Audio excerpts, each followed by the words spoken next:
Narito na ang programang magsisilbing daan upang magpagaan sa bawat hinaing at problemang inyong inudulog. Turutukan ang bawat makabuluhang pag-aksyon ng mga kinaukulan. Ang serbisyo publiko na kahit sa anong paraan at sa abot ng aming kakayahan ay aming susolusyonan. Ang programa nagdurugtong sa bawat yugto ng buhay. Tugon, aksyon. Ngayon, ito ang Responde. Magandang hapon, ako si Oling Miranda.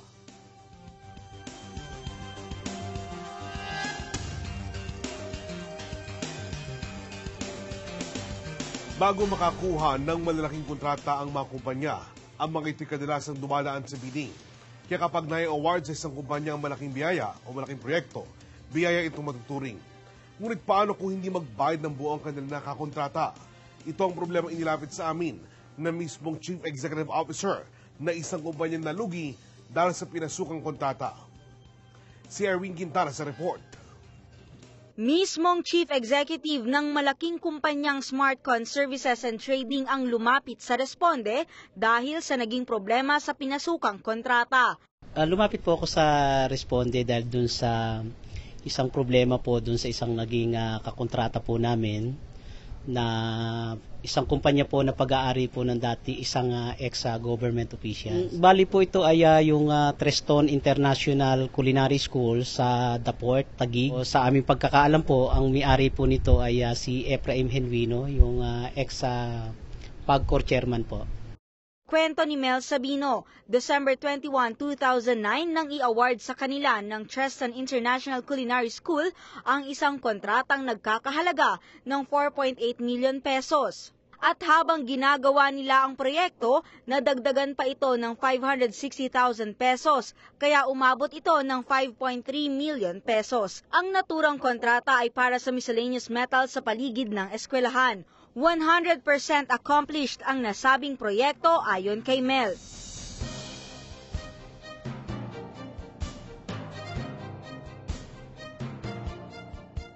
Kaya lang, 3.4 million pesos lamang ang ibinayad sa kanila ng kakontrata.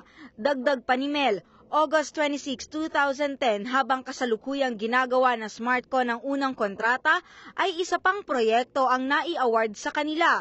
Dun pa rin sa dating eskwelahan. Iyon ay para naman sa supply and installation of imported customized kitchen equipment para pa rin sa Treston International Culinary School. Ang pangalawang kontrata ay nagkakahalaga naman ng 29.3 million pesos.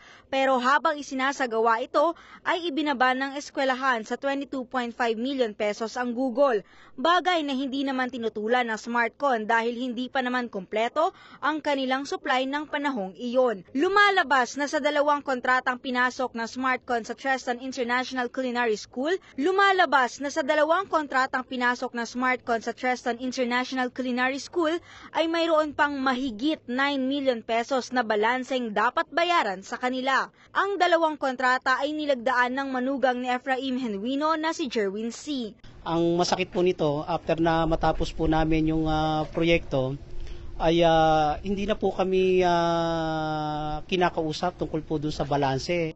Napakalaking perwisyo sa buong kumpanya ni Mel at sa mga tauhan nito ang hindi pagbabayad ng eskwelahan ni Henvino. Sa katunayan ho nito, talagang itong aming kumpanya po ay bumaksak po dahil po sa pangyaring to. Dahil sa hinahabol ho kami ng aming mga supplier, ay halos yung puhunan po namin ay nadala po nila. At ang naging perhisyo po nito, marami po na naging tao po namin dati na napilitan po mag-resign sa kumpanya namin dahil nawalan po kami ng pasweldo. Kaya naman ito ang panawagan ni Mel sa mga may-ari ng Treston International Culinary School. Ginawa po namin yung aming parte. Kung meron kaming pagkukulang at kulang sa aming nagawa, handa po namin punuan.